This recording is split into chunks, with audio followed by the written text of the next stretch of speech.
우리는 누구를 막론하고 보다 나은 미래를 기대하며 살아가고 있습니다. 그런데 우리가 소망하고 있는 미래가 우리 하나님께서 원하시는 미래, 축복의 미래가 될 수 있기 위해서는 우리의 내면이 먼저 변화됨으로써 외면의 변화가 이루어지는 인생이 되어야 한다는 생각을 해봅니다. 우리는 내면의 변화가 없는 외면의 변화를 진정한 복이라고 할 수가 없는 것 같습니다. 특별히 중독자에게는 이와 같은 변화는 덫이라는 생각을 합니다. 트랩. 즉 겉과 속이 밸런스가 맞지 않은 상태로 우리 중독자들은 오래 버티지를 못합니다. 이와 같은 경우에 만에 하나 재발을 하지 않는다 해도 그들의 삶의 퀄리티가 없는 상태로 인해서 고난을 겪게 되는 것입니다. 가족의 경우도 마찬가지입니다. 겉과 속이 다른 상태에서는 어느 누구에게나 진정한 평안은 없는 것입니다. 중독자가 아니더라도 내면이 정돈이 되어 있지 않고 성숙이 이루어지지 않고 있는 사람이 지위가 높아지고 물질이 넘쳐나게 되면 어떤 일들이 벌어질까요? 꼴불견이 되는 거죠. 한마디로 얘기해서. 그 사람은 평생 성숙되어질 가능성이 없어져 버릴 수가 있는 것입니다. 저도 복권이라는 걸 사던 시절이 있었습니다.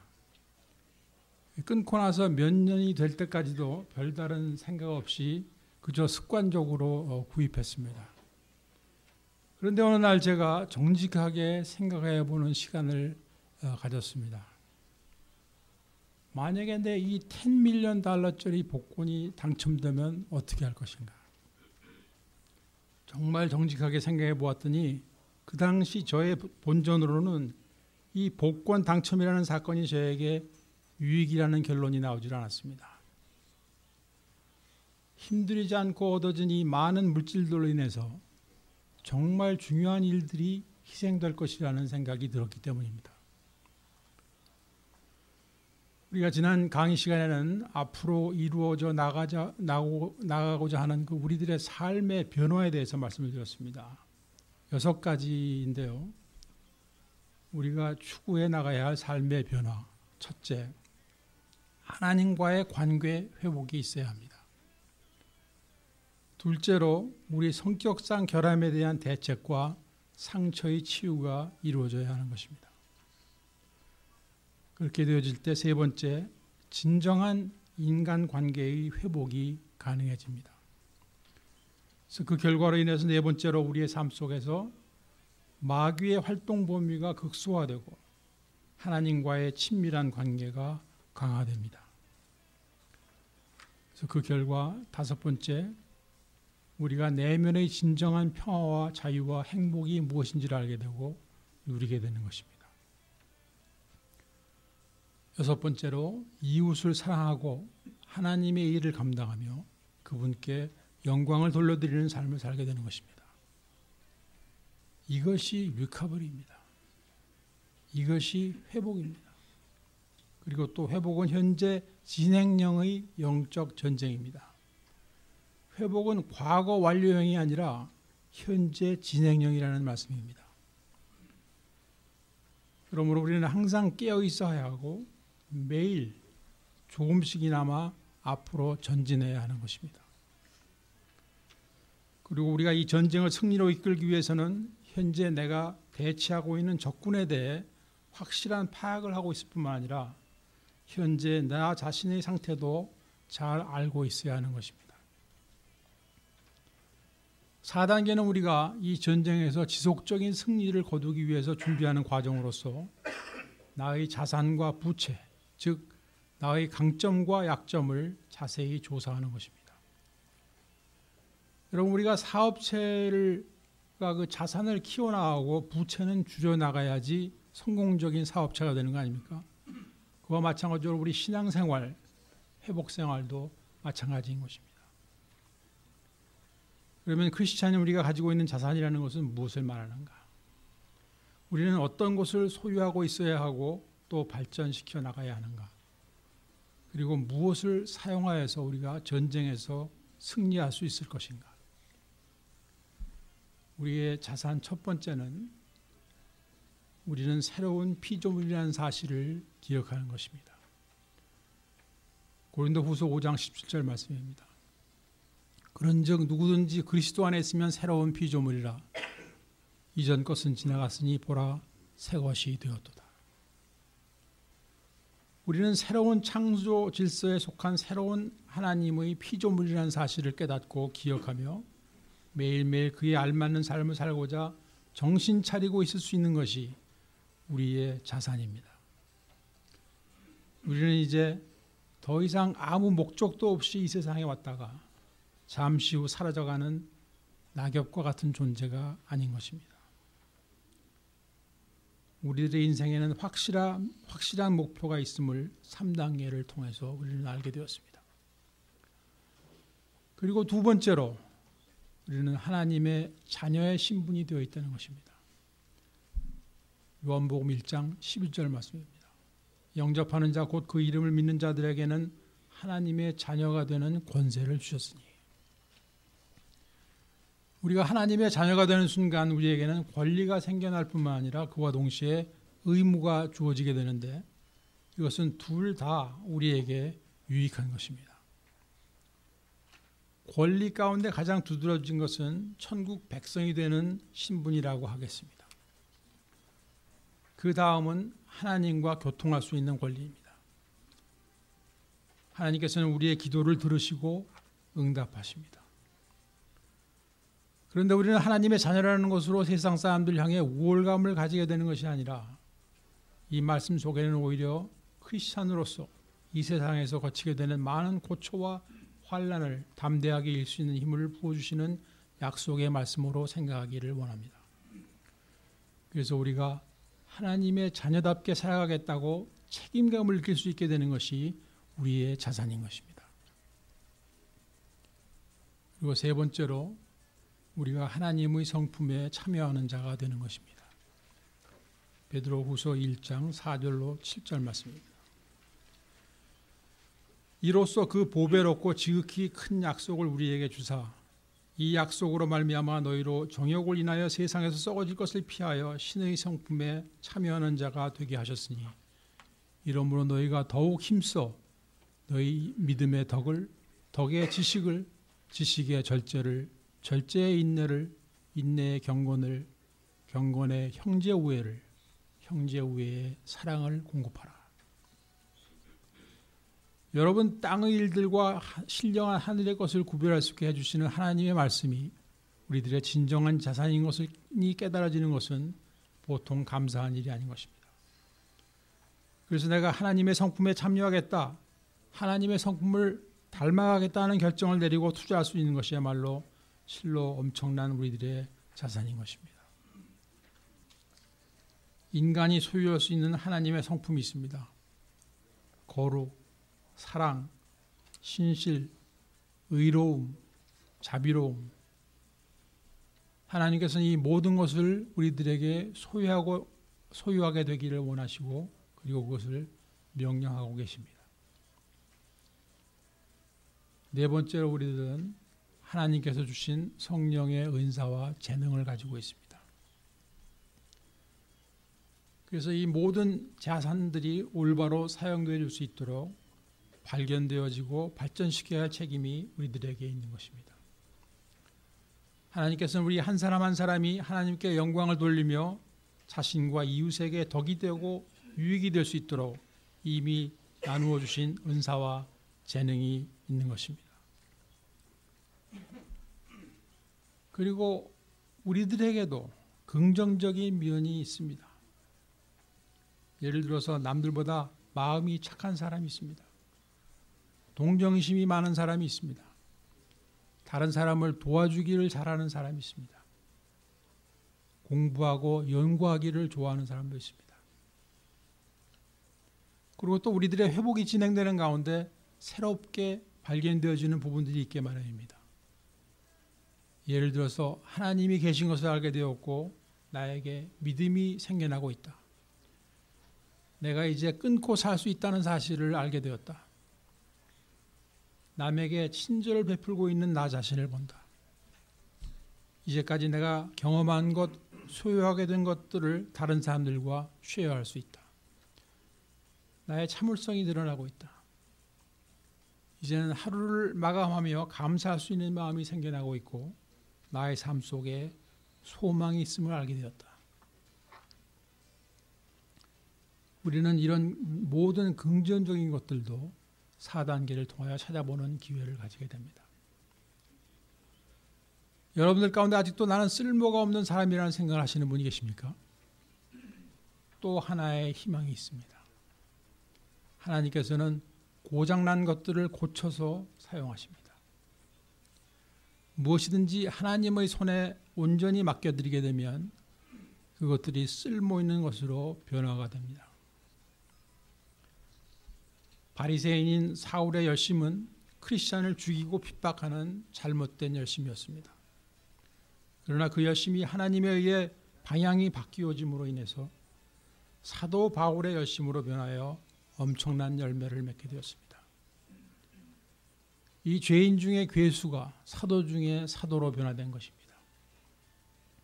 하나님께서는 우리를 계속 고치시며 사용하시는 것을 믿으시기 바랍니다. 내가 제일 잘할 수 있는 일은 밤새도록 술 마시는 일입니다. 이런 사람들을 하나님이 변화시켜서 중독 사역자로 사용하십니다.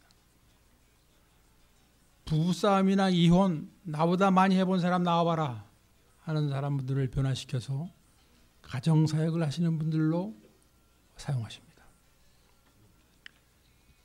감옥을 안방 드나들듯이 하면서 또 깽맹부가 되어서 총도 수없이 쏘고 맞아본 사람들이 변화되어서 이제는 그 도시의 가장 위험한 지역에서 가장 위험한 사람들을 대상으로 사역하시는 미국 목사님들의 간증을 텔레비전을 통해서 본 적이 있습니다. 또 오래전 채널 18의 하베스트 타임이라는 재미 일본인 크리스찬 방송에서 제가 은혜받은 프로그램이 있었습니다. 전신에 문신을 한 어마어마한 몸집의 사람들이 나왔는데 이 사람들이 누구냐? 과거에 야쿠샤로 살던 사람들입니다. 그런데 이제는 그들이 새로운 크리스찬으로 변화가 되어서 다른 야쿠샤들을 대상으로 사역하는 사람들로 변화가 된 것이었습니다. 문신도 과거에 야쿠샤 생활한 것도 그것이 이제는 자산으로 변화되어 있는 것입니다. 그리고 그분들의 오야붕은 이제 신실하신 우리 하나님이신 것입니다. 하나님의 은혜로 변화된 죄인들이 다른 이들의 변화를 위해 기도하며 구체적으로 그들을 돕는 일에 앞장서는 것이 우리 하나님 아버지의 뜻이며 또한 우리 길갈 리커버리 미니스트리의 설립 목적이기도 합니다.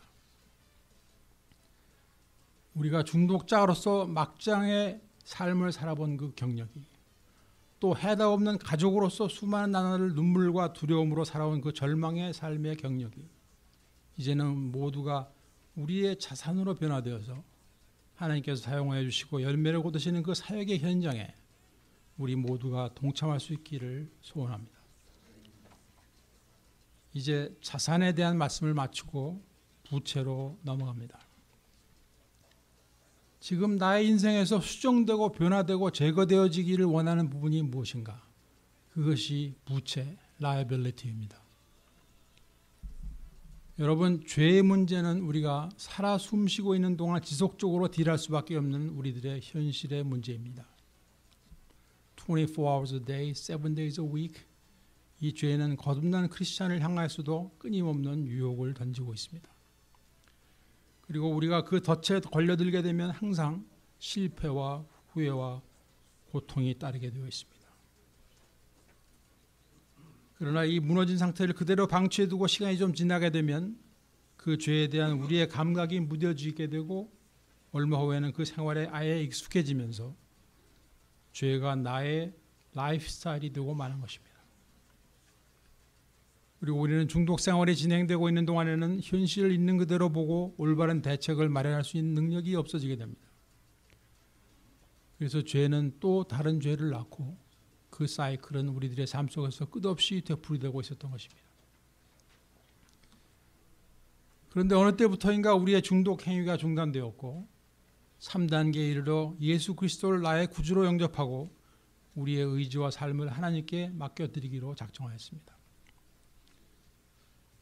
그런데 우리가 실생활 가운데 정직하게 우리들의 모습을 살펴보게 될 때 우리들의 계획대로 생각대로 하나님께 모든 것들이 맡겨지고 있지 않다는 것을 발견하게 됩니다. 나의 욕심이, 분노가, 교만이, 이기주의가, 미움이, 자기 연민이 나 자신을 지속적으로 실족시키고 있는 것입니다. 이 세상에서 하나님의 자녀답게 살기를 원하는데 착한 행실로서 하나님께 영광을 돌리는 삶을 살기를 원하는데 그것을 방해하고 있는 많은 요소들이 아직도 내 안에서 그대로 살아 움직이고 있음을 깨닫게 되는 것입니다.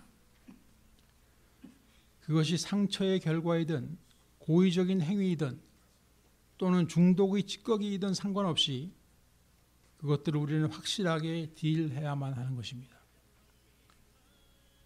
죄는 어떤 막연한 개념이 아닙니다. 우리가 그것을 구체적으로 다룰 생각을 하고 있지 않기 때문에 막연한 것입니다. 그래서 4단계에서 우리는 정직하고 용감하게 이 라이빌리티의 리스트를 작성해 보기를 원하게 된 것입니다.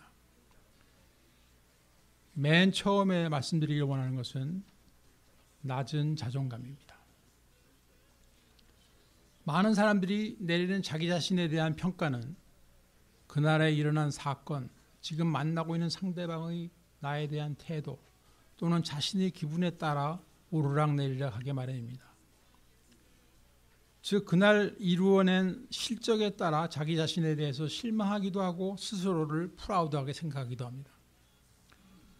그러나 지금 우리가 이야기하고자 하는 자존감이라는 것은 이보다 더 근본적인 것으로서 순간 일어나는 삶의 업앤다운이 결정해 주는 것이 아닙니다.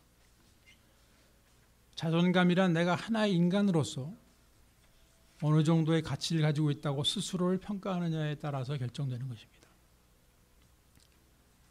언젠가 강의 가운데 인간의 욕구에 대해 마슬로라는 심리학자가 한 이야기를 말씀드린 적이 있는데요. 그 중에 하나가 남에게 인정받기를 원하는 것, 명예에 대한 욕구입니다. 많은 경우에 학교에서 좋은 성적을 내는 것, 또 돈을 많이 벌고자 하는 것들의 동기가 남들과 비교해서 내가 앞서가고 있다는 것을 인정받기를 원하기 때문이라는 것입니다. 그래서 우리가 비싼 명품 옷을 사 입고 성형수술을 하는 것도 비슷한 동기들이라고 할 수가 있겠습니다. 그런데 욕구 중에 또 다른 하나는 자기가 자기 자신으로부터 인정받고자 하는 욕구입니다. 그런데 남에게 보여주는 것은 거칠어도 할 수 있지만 자신에게는 그렇게 하지를 못하는 것입니다. 명품 옷이나 성형수술로 되는 일이 아닙니다. 내가 나에게 후한 점수를 줄 수 있으려면 자기 자신을 내가 실제로 인정하고 존중할 수 있을 때 가능한 것입니다. 한 예를 들면 나는 오늘도 정정당당하게 주어진 여건 하에서 최선을 다하며 살고 있다는 확신을 가지고 더 나은 미래를 위해서 투자하고 노력하고 있을 때 우리는 자신 스스로를 존중하고 인정하게 되는 것이 가능하게 되는 것입니다. 또 가정에서, 사회에서, 교회에서, 자기 자신이 속해 있는 공동체에서 다른 사람들과 더불어 하모니를 이루며 살아가고 있는 가운데 가능해지는 것입니다. 그리고 주변 사람들로부터 오는 인정과 긍정적인 평가와 때로는 나에 대한 진실한 고마움의 표시가 그 증거가 되어주기도 하는 것입니다. 그리고 우리는 하나님과 나와의 관계가 친밀하게 유지되어 있을 때 내가 귀중한 존재임을 느끼면서 살아가게 되는 것입니다. 그런데 이 모든 것은 자신에 대한 정직한 평가를 할 수 있는 사람에게서 가능하다는 사실입니다. 그와 함께 실수하지 않고 사는 사람은 아무도 없다는 것을 인정하는 것 또한 중요합니다. 그러니까 실수에 대해서 전혀 무감각했어도 문제인 것이고 너무 과민 반응을 보여도 문제인 것입니다. 그래서 자신에 대해 공정하면서도 관대해 줄 수 있는 사람이 자신을 존중하고 있는 사람이 되는 것입니다. 자신에 대해서 공정하면서도 관대해질 수 있는 사람이 자신을 존중하고 인정해 주는 사람인 것입니다. 반대로 자신에 대해 불만이 많고 실망이 되고 만족이 되지 않은 상태로 오랜 동안 변함없이 살고 있는 사람은 낮은 자존감을 갖게 되는 것입니다. 자신에 대해 불만이 많고 실망이 되고 만족이 되지 않는 상태로 오랜 동안 변함없이 살고 있는 사람은 낮은 자존감을 갖게 되는 것입니다. 이런 경우 순간순간 일어나는 삶의 업앤다운에 목숨을 거는 것 같이 보이는 장면을 연출하는 것을 자주 보게 됩니다. 그들은 상처를 건드리면 아주 민감하게 반응합니다. 그 결과로 매일매일 피라미를 잡느라고 대열을 놓치면서 살아가는 것입니다. 예를 들어서 나를 기분 나쁘게 한 사람은 두들겨 패주어야 속이 풀리고 또 그래야 자기가 남자답다고 생각하는 것입니다. 그런데 이 사람은 지금 남자다운 것이 아니라 미성숙에 머물러 있는 것입니다. 그런데 대부분의 중독자는 자신에 대한 네거티브한 결론이 무의식 속에 이미 깔려 있기 때문에 그것을 중화시키기 위해서 자신을 기분 좋게 만드는 일을 필요로 하는 것입니다. 그러나 그것들의 효과는 잠시 잠깐뿐이고 원래의 본전, 자신에 대한 비관적인 결론으로 돌아서는 것입니다. 이 사이클이 부서져 내리는 것이 회복의 한 부분입니다. 또 한 가지 중요한 사실은 이 낮은 자존감이 아주 어린 나이 때부터 형성이 되어 간다는 것입니다. 칭찬과 격려보다는 가혹한 비판과 야단을 맞으면서 자란 아이들, 바보라는 소리를 들으면서 무시당하고 모멸당하면서 성장하는 아이들, 과도한 체벌과 집에서 쫓겨남을 수시로 경험한 아이들 가운데 낮은 자존감에 문제가 있다는 것은 놀랄 일이 전혀 아닌 것입니다. 아이들에게는 가정이 완벽함을 요구당하는 곳이 되어서는 안 되는 것입니다. 아이들에게는 관심이 필요하고 칭찬이 필요하고 가족이 가장 친한 친구가 되어줘야 하는 것입니다. 가정은 문제가 일어나고 있는 곳이 아니라 문제의 해결 장소가 되어야 하는 것입니다. 우리가 성장한 이후의 삶 속에서 지속적인 실패를 경험하며 생겨난 문제이든 어린 시절로부터 시작된 자존감의 문제이든 우리가 이 4단계에서 모두 찾아낼 수 있도록 되어 있습니다. 그러면 낮은 자존감의 결과는 생활 속에서 어떻게 나타날까요? 첫째로 반항아적인 삶으로 나타납니다. 반항의 삶. 나는 모자란 사람이라는 생각이 그 사람을 지속적인 분노 속에 살도록 만듭니다. 그리고 내가 처한 어려움의 가장 손쉬운 해결책은 다른 사람들을, 이 세상을 블레임하는 것입니다. 그렇기 때문에 자신의 불법 행위가 정당화될 수 있고 사회의 시스템을 무시하면서 살아가게 되는 것입니다. 자기가 그룹을 위해서, 자기가 속해 있는 그룹을 위해서 십자가를 진다고 생각하면서 선배나 상관, 때로는 주의 종들에게 대드는 일을 하게 되는 것입니다. 교회에서도 누가 자신에게 말실수를 좀 했거나 관심을 제대로 표시해 주지 않으면 그들과 다투게 되거나 아예 교회를 떠나버리거나 합니다. 참을성과 건강한 인간관계를 맺는 능력이 부족한 것입니다. 저 자신도 반항아의 삶을 살았어요.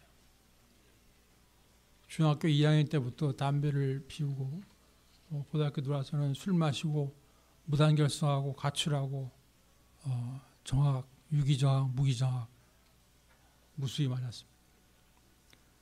그리고 졸업하고 이제 의과대학도 졸업하고 인턴이 돼서는 이 고등학교, 대학교 선배를 후배들이 보는 앞에서 구타했어요. 저는 저대로 명목이 있었습니다.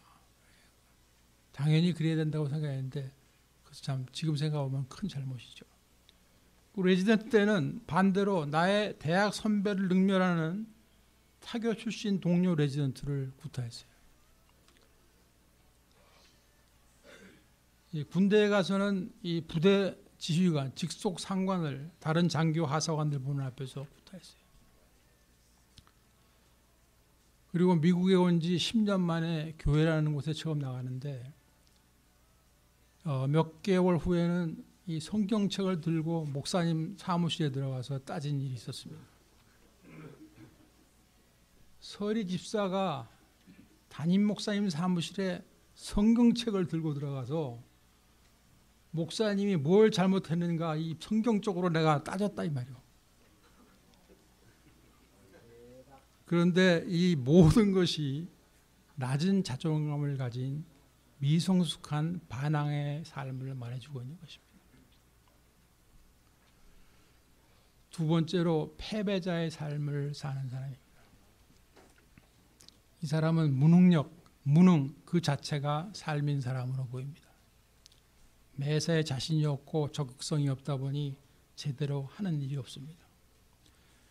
이런 경우 중독의 회복에 대해서도 마찬가지인 태도를 보이는 사람들이 많습니다. 자신의 변화에 대한 책임을 느끼며 행동하기보다는 무관심과 자기 연민에 빠져서 다른 사람들의 기대어 살거나 외톨이로 살아갑니다. 일을 한다 해도 장래 계획이 없는 사람 같이 보이고 또 판단력과 열심이 부족하기 때문에 인정을 받지 못하고 이 일 저 일 떠돌아다니는 경우가 많습니다. 세 번째로 가면을 쓰고 살게 됩니다. 자신 스스로를 신통치 않게 생각하고 있는 사람은 자연히 그 빈자리를 다른 사람들로부터 인정받으려는 것으로 채우려고 합니다. 그러자니 억지로라도 수단을 부리고 거짓말도 하는 사람이 되는 것입니다. 자신이 성공하여서 행복한 사람처럼 행동하거나 조만간 대박이 터질 것 같은 이야기를 하고 다닙니다. 또는 사치나 허풍으로 인정받으려 합니다. 그리고 교회에서는 믿음 좋은 사람으로 인정받으려고 애를 씁니다. 그러나 내면의 상처는 그대로 방치된 채로 있으므로 항상 실패에 대한 지속적인 두려움으로 시달립니다. 자신의 초라한 모습을 느낍니다.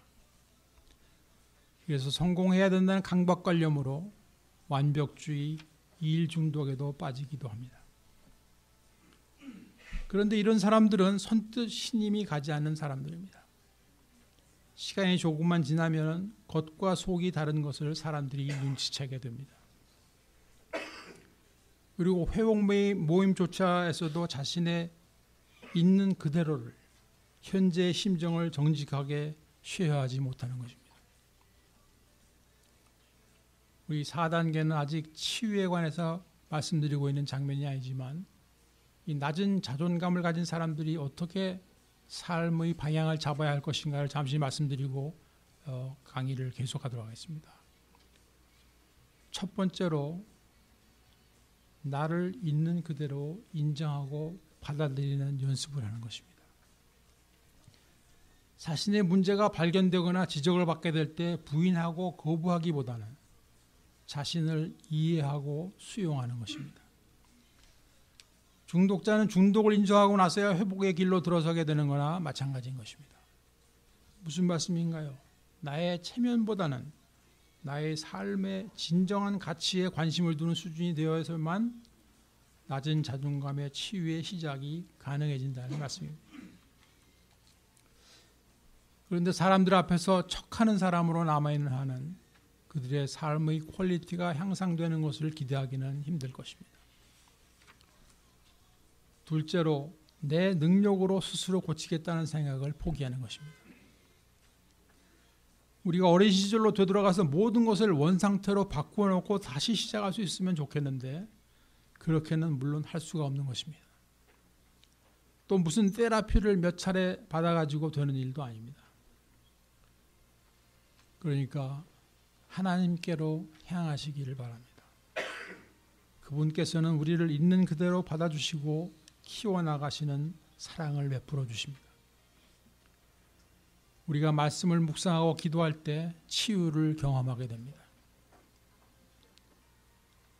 제가 몇 년 전에 사용하던 영어로 된 큐티 교재에서 접했던 말씀을 쉐어해 보겠습니다. 시편 34편 18절 말씀입니다. The Lord is close to the brokenhearted and saves those who are crushed in spirit. 여호와는 마음이 상한 자에게 가까이 하시고 중심에 통회하는 자를 구원하시느니라.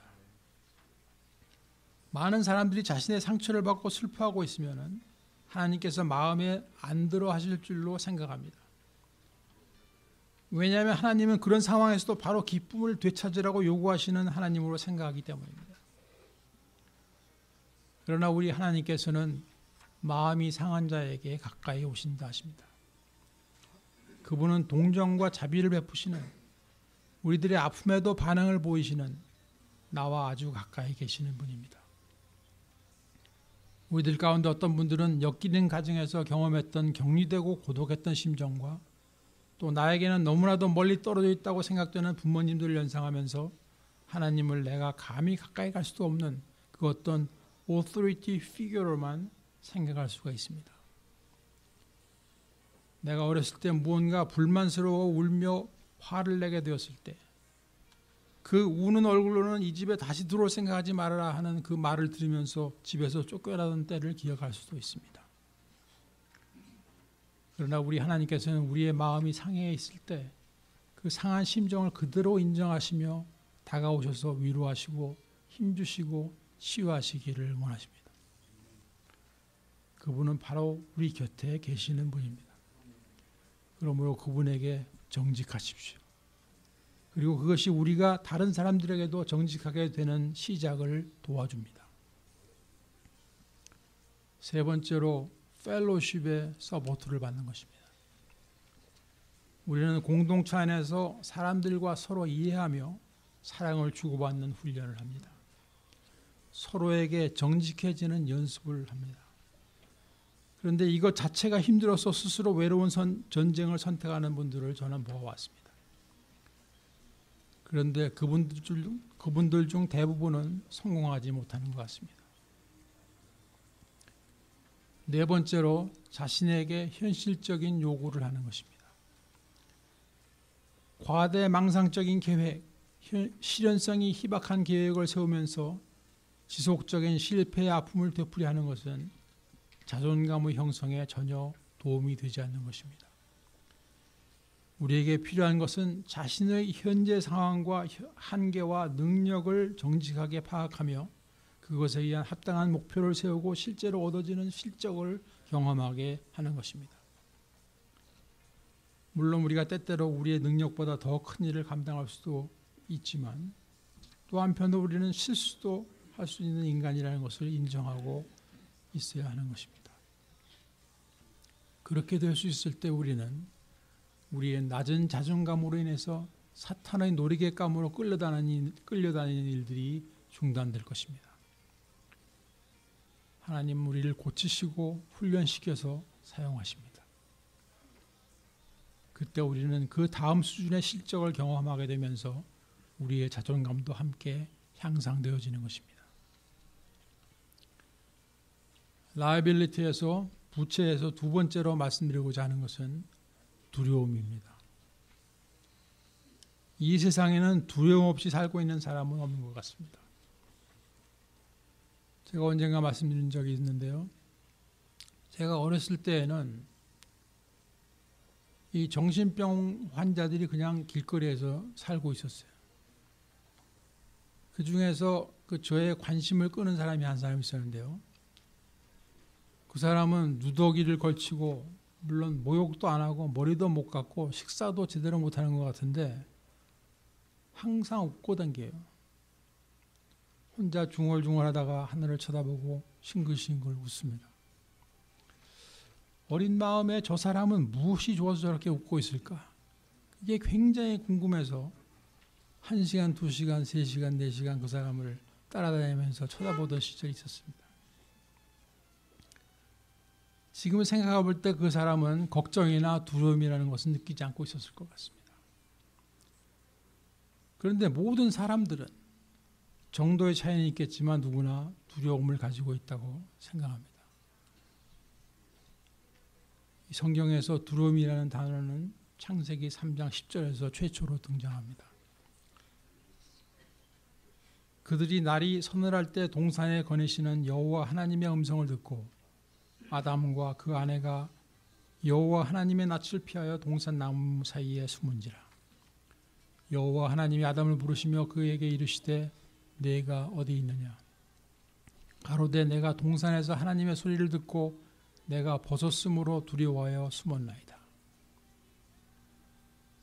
범죄하고 하나님으로부터 숨어버리게 된 심령 속에 찾아들어온 두려움은 그 이후로 모든 인간들의 삶의 한 부분이 되어서 엄청난 파워를 가지고 많은 것을 조종하고 있는 것입니다.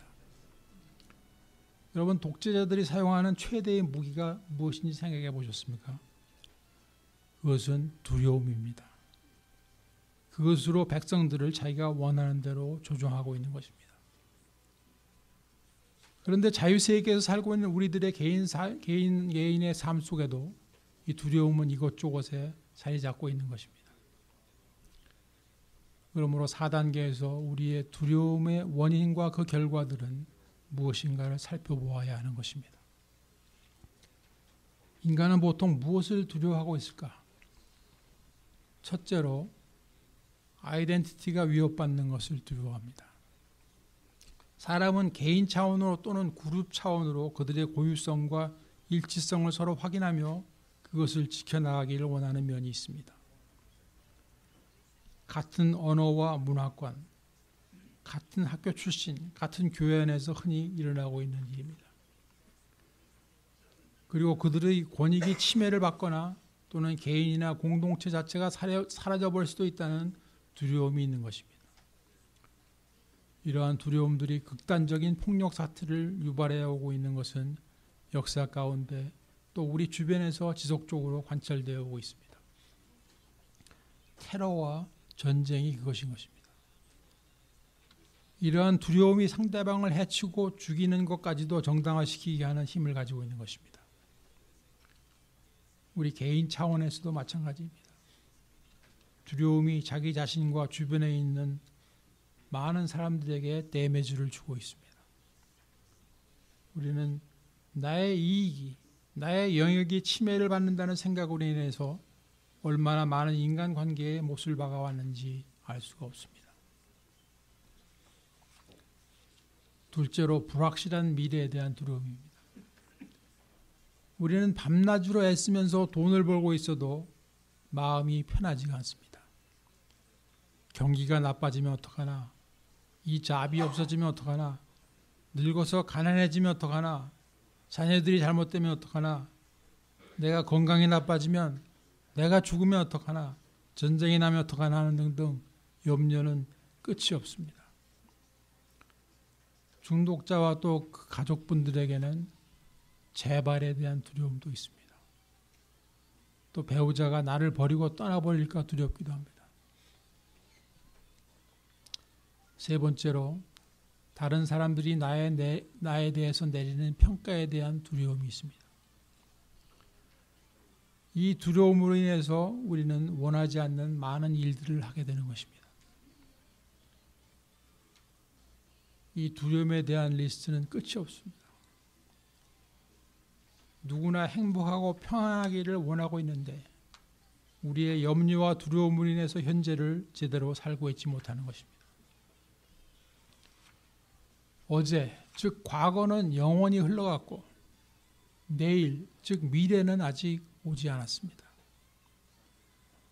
그런데 염려와 두려움으로 인해서 우리의 몸은 현재에 있는데도 불구하고 우리의 생각은 과거나 미래에 가서 있는 것입니다. 과거에 대한 죄책감, 수치심, 노여움이 그리고 미래에 대한 두려움이 현재의 나에게 영향을 주고 있는 것입니다. 이 얼마나 비생산적인 상황입니까? 그렇지만 우리는 지금 이 순간에 벌어지고 있는 일에 Here and Now에 나의 생각의 초점을 맞추는 훈련을 하게 되면서 우리는 점차 그 얽매임에서 노연하기 시작하는 것입니다. 어떻게 이런 일들이 가능해질 수 있겠습니까? 하나님의 말씀과 펠로십과 우리들이 사용할 수 있는 연장들을 통해서 가능한 것입니다. 성경에서 하나님께서 우리들에게 가장 많이 하시는 말씀이 무엇인 것 같습니까? 그것은 두려워 말라, 담대하라 하시는 말씀입니다. 여호수아 1장 9절 말씀입니다. 내가 네게 명한 것이 아니냐, 마음을 강하게 하고 담대히 하라. 두려워하며 놀라지 말라. 네가 어디로 가든지 네 하나님 여호와가 너와 함께 하느니라 하시니라. 우리가 하나님을 떠남으로 인해 생겨난 두려움의 해결은 바로 이 순간에도 나와 함께하고 계심을 말씀하고 계시는 하나님의 사랑과 은혜와 보호하심으로 이루어짐을 깨달을 수가 있습니다. 우리가 오늘 이 순간순간을 충실히 살아간다면 우리의 과거와 미래는 자연히 해결될 것입니다. 왜 그럴까요? 지금은 곧 우리의 과거가 될 것이고 현재를 충실히 살아가는 것이 장차 보다 나은 미래를 이루어 나갈 것이기 때문입니다. 말씀과 펠로우십과 12단계를 사용해서 Here and Now를 충실히 살아가시는 저와 여러분이 되시기를 소원합니다. 두려움은 인생을 낭비하도록 만들 뿐입니다. 그리고 두려움은 분별 없는 이기적인 생각과 행동들을 만들어냅니다. 그래서 다음번 강의는 이기주의, 자기중심적인 생각과 행동에 관한 것으로 시작하겠습니다. 우리 이제 두려워 말라 찬양 드리고 예배 마치도록 하겠습니다. 감사합니다.